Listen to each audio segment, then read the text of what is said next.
سبحانك لا علم لنا إلا ما علمتنا إنك أنت العليم الحكيم رب اشرح لي صدري ويسر لي أمري واحلل عقدة من لساني يفقه قولي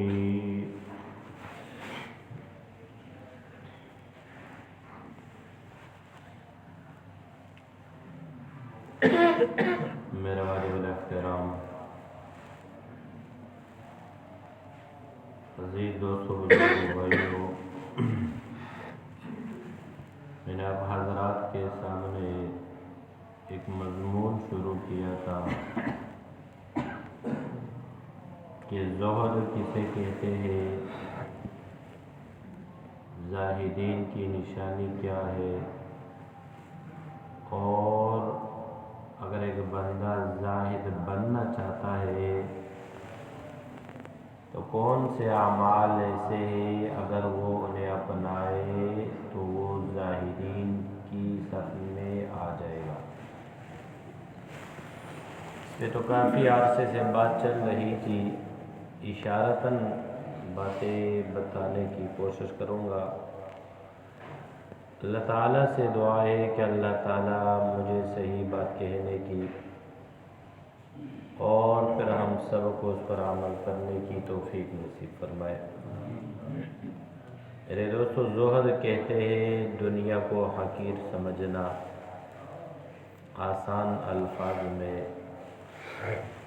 دنیا سے بے توجہی اختیار کرنا، دنیا کی محبت اپنے دل میں بسائے نہ رکھنا، یہ زہد ہے۔ اس طرح میں نے کہا تھا کہ زہد زاہدین کی 5 نشانیاں امام سری رحمہ اللہ نے بتائی ہے کہ جو بندہ حلال جو اسے ملے اس پہ شکر کرے، پہلی نشانی۔ دوسری یہ حرام مال سے صبر کرے، یعنی حرام مال مل رہا ہے وہ صبر کر لے، اپنے آپ کو روک لے۔ تیسری نشانی یہ کہ اسے کوئی پرواہ نہ ہو کہ کب اسے موت آئے، یعنی دنیا میں ایسے اعمال کیے، اپنے رب کو راضی کیا کہ اب اسے موت کا خوف نہیں رہتا، بلکہ اب وہ چاہتا ہے کہ مجھے ایمان والی موت آ جائے اور اس دنیا سے رخصت ہو جاؤ۔ چوتھی نشانی یہ تھی اسے یہ کوئی پرواہ نہ ہو کہ کہاں سے اس نے کھایا۔ قرآن کی ایک آیت ہے وَمَن يَتَّقِ اللَّهَ يَجْعَلْ لَهُ مَخْرَجًا وَيَرْزُقْهُ مِنْ حَيْثُ لَا يَحْتَسِبُ، کہ جو لوگ تقوی اختیار کرتے ہیں اللہ تعالیٰ اس کے لیے راستے کھول کے رکھ دیتا ہے۔ آسان الفاظ میں بتا رہا ہوں، وَيَرْزُقُهُ مِنْ حَيْثُ لَا يَحْتَسِبُ، اور ایسی جگہ سے اللہ تبارک و تعالیٰ رزق پہنچاتا ہے کہ اسے وہم و گمان بھی نہیں ہوتا۔ تو یہ بھی زاہدین کی صفت ہے، بس جو اس کے سامنے آ گیا حلال ہے اس پہ شکر کر دیا، اسے یہ پرواہ نہیں کہ میں کیسے کماؤں گا، کیا کروں گا، کس کو دھوکہ دوں گا، یہ ٹینشنیں اسے نہیں ہوتی۔ بس اتنا اس کے ذہن میں ہوتا ہے کہ جو اللہ نے میرے نصیب میں لکھا ہے وہ مجھے مل کر رہے گا، اور جو اللہ نے لکھا ہے حلال ذریعے سے میں اس کو حرام ذریعے سے کمانے کی کوشش نہیں کروں گا۔ 5ویں نشانی یہ کہ الفقر والغنا، کہ مالداری غریبی، مال کا ہونا نہ ہونا دونوں اس کے لیے برابر ہو۔ جس طرح میں نے عبدالقادر جیلانی رحمہ اللہ کا حوالہ دیا تھا، اس کا تجارتی جہاز کسی نے آ کے خبر دی کہ وہ ڈوب گیا، اس نے 1 سیکنڈ کے لیے خاموش رہا، پھر کہا الحمدللہ۔ پھر کچھ دیر کے بعد دوسرا آیا کہ آپ کا جہاز ڈوبتے ڈوبتے اللہ نے بچا دیا، پھر اس نے کہا الحمدللہ۔ لوگوں نے پوچھا کیا ماجرا ہے؟ پہلے بھی الحمدللہ، دوسرے پہ بھی الحمدللہ۔ کہتے جب مجھے مال کے ہلاک ہونے کی خبر ملی، میں نے دل میں دیکھا آیا اس مال کی محبت میرے دل میں ہے یا نہیں۔ جب میں نے دل میں دیکھا، غور کیا، تو میرے دل میں مال کی محبت نہیں تھی۔ میں نے کہا اللہ تیرا لاکھ لاکھ شکر ہے، تب میں نے الحمدللہ پڑھا۔ اچھا جب مال ملنے پہ خوشی ملتی ہے تب آپ نے الحمدللہ کہ کہتے نہیں، جب مال ملنے کی خوشی ملی، میں نے پھر دل میں دیکھا کہ اس مال کے ملنے سے میرا دل خوش ہوا ہے یا نہیں، یعنی مال کی محبت اب بھی میرے دل میں ہے یا نہیں۔ کہتے میرے دل میں تب بھی اللہ یہ مال کی محبت نہیں تھی، اللہ کی محبت تھی، تب میں نے الحمدللہ۔ تو زاہد اسے کہتے ہیں کہ اس کے پاس مال و دولت ہو یا نہ ہو، ہر حال میں اللہ سے وہ راضی ہو۔ پھر ظاہر کیسے بننا ہے میں نے کہا تھا، اس کے لیے 10 باتیں میں نے بتائی تھی۔ پہلی بات یہ کہ دنیا کے بے ثباتی پہ غور کرنا، دنیا کے ختم ہونے پہ غور کرنا۔ کتنے بڑے بڑے طویل القامت، کتنے بڑے بڑے طاقتور، کتنی بڑی بڑی جسامت والے انسان دنیا میں آئے اور چلے گئے، تو کیا ہم نے بھی رہنا ہے؟ ہم نے بھی چلے جانا ہے۔ جب جانا ہے انسان جب یہ سوچے گا، خود بخود اس کا تعلق اللہ سے بدل جائے گا، دنیا سے کٹ جائے گا۔ دوسری نشانی، دوسری چیز ایسی ہے جو انسان اختیار کرتا ہے تو اس کے اندر زاہدین کی صفات میں سے ایک صفت آ جاتی ہے، زاہدین کے سب میں وہ آ جاتا ہے، وہ قیامت کے دن کا غور و فکر کرنا، جنت کا سوچنا، جنت کی نعمتوں کا سوچنا کہ اللہ نے کیا حور بنائی ہوئی ہے۔ ایسی حور ہے کہ جب 70 جوڑے وہ پہنے ہوئے ہوگی، اس کے باوجود اس کا دل نظر آ رہا ہوگا، اس دل کے اندر جو اپنے شوہر کے لیے محبت ہوگی وہ بھی نظر آ رہی ہوگی۔ جب انسان اس پہ غور کرتا ہے خود بخود انسان اس لائن میں آ جاتا ہے۔ تیسری میں نے کہا کثرت سے موت کو یاد کرنا۔ چوتھی میں نے کہا جنازوں میں شرکت کرنا، لیکن میں نے یہ بات بھی بتائی تھی، جنازوں میں شرکت اس نیت سے نہیں کرنا کہ یہ میرے جنازے میں آیا تھا یا میرے جنازے میں آئے گا، یا اس لیے کہ یہ تو بہت بڑا وڈیرا ہے، چودھری ہے۔ غریب کا جنازہ ہو تب بھی اس میں جاؤ، امیر کا جنازہ ہو تب بھی اس میں جاؤ، لیکن خالص اللہ کی رضا کے لیے جاؤ۔ کیونکہ اگر شریک ہوگے، صرف جنازہ پڑھو گے 1 قیراط، دفن میں بھی شریک ہوگے 2 قیراط، یعنی 1 احد پہاڑ جتنا یا 2 احد پہاڑ جتنا سونا اللہ کے راستے میں خرچ کرنے کا ثواب ملتا ہے۔ 5ویں بات میں نے یہ بتائی تھی، ہر وقت آپ کے زبان پہ اللہ کا ذکر ہو، ہر وقت اللہ کا ذکر ہو، سبحان اللہ، الحمدللہ، اللہ اکبر، لا الہ الا اللہ، محمد الرسول اللہ صلی اللہ علیہ وسلم۔ یہ ذکر ہو تب جا کے آپ کو موت بھی اچھی آئے گی، آپ کا خاتمہ بھی اچھا ہوگا۔ ہمارے زبان پہ کیا ذکر ہوتا ہے؟ جب بھی بیٹھتے ہیں کسی نہ کسی کے پیچھے لگ جاتے ہیں، کسی نہ کسی کے پیچھے باتیں کرنے شروع کر دیتے۔ اگر کوئی اور ملے نہ ملے، ناراض نہ ہونا، مذاق کے طور پہ بات کرتا ہو تو قاری صاحب تو ہر کسی کے نشانے پہ ہوتا ہے، ہمارے امام صاحب ایسے تجھے کیا، اپنی فکر کرو، کسی اور کو چھوڑ دو۔ کیا آپ نے دنیا سے جانا نہیں ہے؟ اللہ کے سامنے کھڑا نہیں ہونا؟ امام نے بھی جانا ہے، امیر نے بھی جانا ہے، غریب نے بھی جانا ہے، آپ کا باپ تھا وہ بھی چلا گیا، آپ بھی جاؤ گے، آپ کے بیٹے بھی جائیں گے، سب نے جانا ہے۔ تو بجائے اس کے کسی کی طرف انگلی اٹھائے، اپنی طرف انگلی اٹھا کے تو دیکھو کہ میں کس پانی میں ہوں، میں نے کیا کیا ہے آخرت کے لیے، میں نے اللہ کے سامنے کھڑے ہونے کے لیے کیا تیاری کی ہوئی ہے۔ اسی طرح دنیا اور دین کا اگر معاملہ آ جائے تو دین کو ترجیح دینا، دنیا کو پیچھے ڈال دینا، یہ بھی زاہدین کی صفت میں سے ایک صفت ہے۔ جو انسان دین اور دنیا میں فرق ہی نہیں سمجھتا، جس طرح آج کل ہو رہا ہے، حلال حرام کا لوگوں کو پتہ تک نہیں ہے، تجارت کر رہے، دڑا دڑ کر رہے، کوئی پتہ نہیں پیسے کیسے آ رہے، کدھر سے آ رہے، کیا یہ پیسے میرے لیے حلال بھی ہے یا نہیں ہے، کسی کو پتہ تک نہیں ہے۔ پھر یہ کہتے ہیں اللہ ہمیں جہنم کے عذاب سے بچا، بہت مشکل بات ہے یہ۔ جب تک حلال حرام میں تمیز نہیں کرو گے، اس وقت تک جنت میں جانا بہت دور کی بات ہے یہ۔ وہ الگ بات ہے کہ اللہ تعالیٰ اپنے فضل و کرم سے کسی کو جنت میں بھیج دے۔ اللہ تعالیٰ ہمارے ساتھ بھی اپنے فضل و کرم والا معاملہ فرمائے۔ اکثر کہ تو اللہ تعالیٰ ہمیں فری میں معاف فرمائے، کیونکہ اگر حساب ہم سے لے لیا گیا کہ آپ نے یہ نماز جو پڑھی تھی کیسے پڑھی تھی، یقین جانیے جس کا حساب لے لیا گیا، جس سے سوال کر لیا گیا، وہ ہلاک ہو گیا۔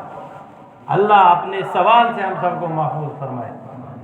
اللہ کا پوچھنا بہت سخت ہوتا ہے، یہ کبھی کبھی سوچا کرو، کبھی یہ فراڈ، یہ دھوکے، یہ دغا بازیاں، یہ چغلیاں، یہ غیبتیں، یہ حلال حرام کی تمیز جو ختم ہوئی، یہ ساری چیزیں ختم ہو جائیں گی۔ پھر آپ کو پتہ چلے گا اس دنیا میں اللہ نے بھیجا ہے تو کیوں بھیجا ہے۔ اسی طرح اللہ کے راستے میں مال خرچ کرنا، کثرت سے صدقے دینا، جو بندہ کثرت سے صدقے دیتا ہے اللہ تعالیٰ اس کو بھی زاہدین کی صف میں شمار فرما دیتے ہیں۔ اسی طرح نیک لوگوں کی مجالس میں بیٹھنا اور دنیاوی مجالس کو چھوڑنا، جبکہ ہماری حالت یہ ہے کہ دنیاوی مجالس میں صحیح شوق سے بیٹھتے ہیں، مسجد میں آ کے قید خانہ جیل خانہ ہمیں نظر آ جاتا ہے۔ 2 منٹ کے لیے کوئی مسجد آتا نہیں، بڑے شیطان عجیب عجیب حربے ہمارے اوپر استعمال کرتے، نہیں یار اس مولوی کے پیچھے ہم نے نہیں پڑھنا ہے، تو کس کے پیچھے پڑھو گے؟ کسی کے پیچھے تو پڑھو گے نا۔ ہر انسان جو ہے خطا کا پتلا ہے، ہر انسان میں غلطی ہوتی ہے، لیکن اگر کسی میں 1 ہے تو آپ کے اندر 2 ہوگی، کسی میں 2 ہے آپ کے اندر 3 ہوگی۔ تو بجائے کسی کی غلطیاں ڈھونڈنے کے بجائے اپنی غلطیاں ڈھونڈا کرو۔ یہ جو حدیث شریف میں فرمایا گا کہ مسلمان کے لیے آئینہ ہے، آئینہ شیشے کو کہتے ہیں۔ کیوں؟ انسان جب شیشے کے سامنے کھڑا ہوتا ہے تو وہ کیا ہوتا ہے، وہ دیکھتا ہے میرا یہ بال جو ہے غلط ہے، اس کو سیدھا کر دو، میری اینک ٹیڑھی ہے، اس کو سیدھی کر دو، میرے منہ جو ہے غلط ہے، اس کو سیدھا کر دو۔ تو اسی طرح مسلمان کو دیکھ کے کیا کرے، اپنے اعمال درست کر لے۔ کیا کرے، ایک بندہ جھوٹ بولتا ہے اس کو دیکھ کے یہ نہ کہے کہ وہ پوری دنیا میں بتاتا پھر کہ یہ تو جھوٹ بول، بلکہ اس کو دیکھ کے آپ اپنے اندر بھی دیکھ لیں اس میں جھوٹ کا مادہ ہے، کیا میرے اندر بھی یہ ہے یا نہیں، اگر ہے تو اس کو دور کر دے۔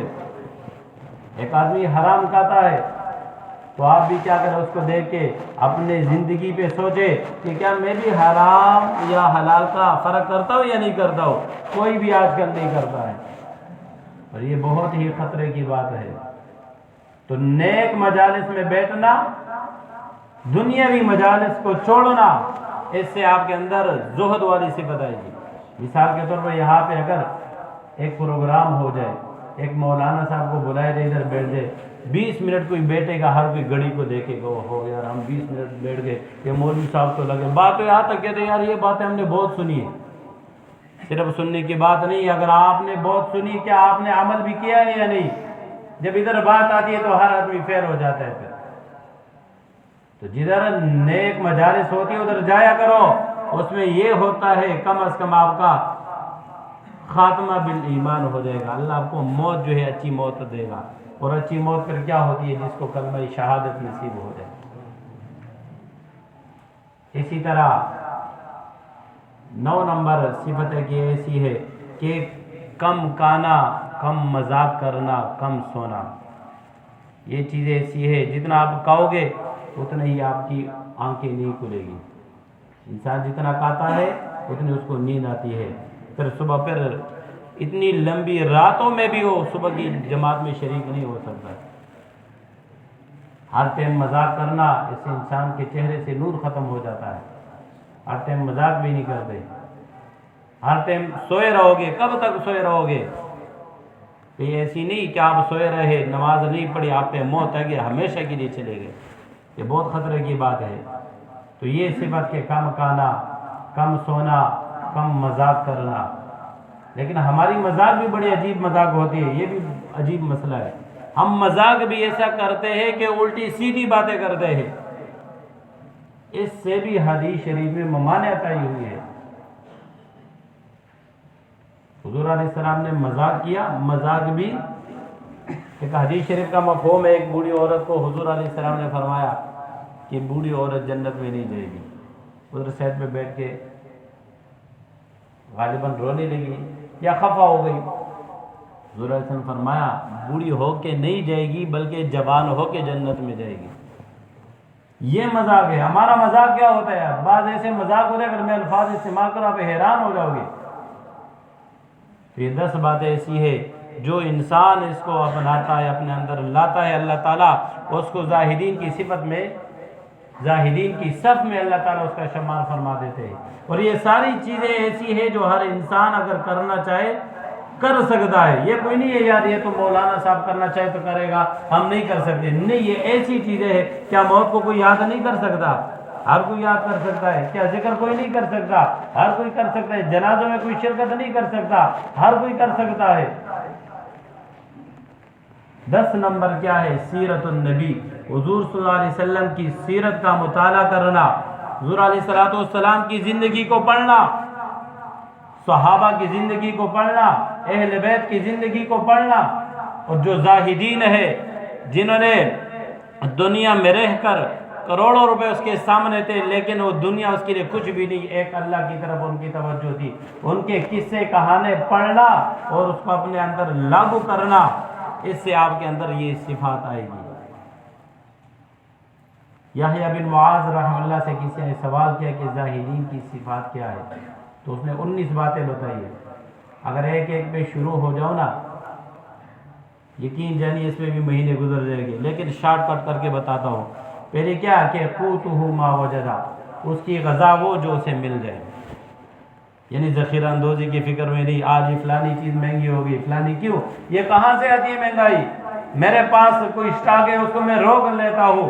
حالانکہ اسلام نے اس میں ممانعت کی ہے، ذخیرہ اندوزی کی ممانعت ہے، میں روک لیتا ہوں، اس لیے کہ جب مارکیٹ میں اس کی یہ مانگ زیادہ ہوگی، چیز کم ہوگی، پھر میری مرضی ہوگی آگے لاگے پیش کروں گا، جو ریٹ لگاؤں گا۔ یہ اسلام ہمیں یہ تعلیم نہیں دیتا ہے کہ ذخیرہ اندوزی کرو، آج ڈالر مہنگا ہو گیا، آج چینی مہنگی ہو گئی، فلانی مہنگی ہو گئی، یہ ہمارے انسانوں کے کرتوت کی وجہ سے ہوتی ہے۔ تو زاہدین کی صفت پہ لکھے قوتہ ما وجدا، جو غذا ملے بس اس کے لیے کافی ہے۔ لباس کیا ہے؟ وہ لباسہ ما سترا، اتنا لباس کہ اس کا ستر عورت چھپ جائے، بس فخر کے لیے نہیں کہ میں نے اسے جوڑا پہنا، کوئی لوگ میری تعریف کریں گے، نہیں، بس اتنا ہو کہ جو شریعت کی طرف سے پابندی ہے کہ ستر عورت کو چھپانا ہے، بس وہی کپڑے اس کے ہیں۔ وَمَسْكَنُهُ حَيْثُ أَدْرَكَ، جہاں جگہ مل جائے اس کی سونے کی جگہ ہو۔ الدنیا سجنہ، دنیا کو قید خانے کی طرح سمجھتا ہو۔ والقبر مسجعہ، اور اپنا ٹھکانہ قبر کو سمجھتا ہو۔ والقرآن حدیثہ، اور اس کی ہر بات کیا ہو؟ قرآن کی آیات ہو، یعنی ہر وقت زبان پہ اللہ کا کلام ہو۔ والرب انیسہ، اور اللہ سے اسے محبت ہو۔ والذکر رفیقہ، اور ذکر اس کا رفیق بن جائے۔ والزہد قرینہ، اور زہد اس کا جو ہے کیا ہو جائے؟ ساتھی بن جائے۔ والتراب فراشہ، مٹی اس کا بچھونا بن جائے۔ والتقوی زادہ، اور تقوی اس کا زاد راہ بن جائے۔ والصمت غنیمتہ، اور اس کا خاموش رہنا غنیمت ہو۔ والصبر معتمدہ، اس طرح آگے والعقل دلیلہ، اس کے آگے اور بھی ہے کہ والجنت مغنبہ، اور جنت اس کا کیا ہو؟ حاصل ہو۔ تو یہ چیزیں ایسی ہے کہ ہر انسان دنیا کی بے ثباتی پہ غور کرے اور آخرت کی فکر کرے۔ تو جو بندہ یہ تھوڑا سا بھی سوچ رکھتا ہے یا کرتا ہے، اللہ تعالیٰ اس کی دنیا بھی بنائے گا، آخرت بھی بنائے گا۔ اپنی طرف سے نہیں کہتا۔ صحابہ کی حالت پہلے کیسی تھی؟ کوئی اس پہ حکومت کرنے کے لیے تیار نہیں تھا۔ جب انہوں نے دنیا سے بے توجہی اختیار کی، اللہ کی محبت کو دل میں جگہ دیا، اب وہی صحابہ آج ہم اس مسجد میں بیٹھ کے رضی اللہ عنہم ورضوا عنہ کے الفاظ کیوں کہتے ہیں؟ انہوں نے بتا دیا جو دنیا کو چھوڑتا ہے اللہ کو اپناتا ہے، اللہ اس کی دنیا بھی بناتا ہے، آخرت بھی بناتا ہے۔ جو کچھ سنا پڑا اللہ رب العزت عمل کرنے کی توفیق نصیب فرمائے۔ وآخر دعوانا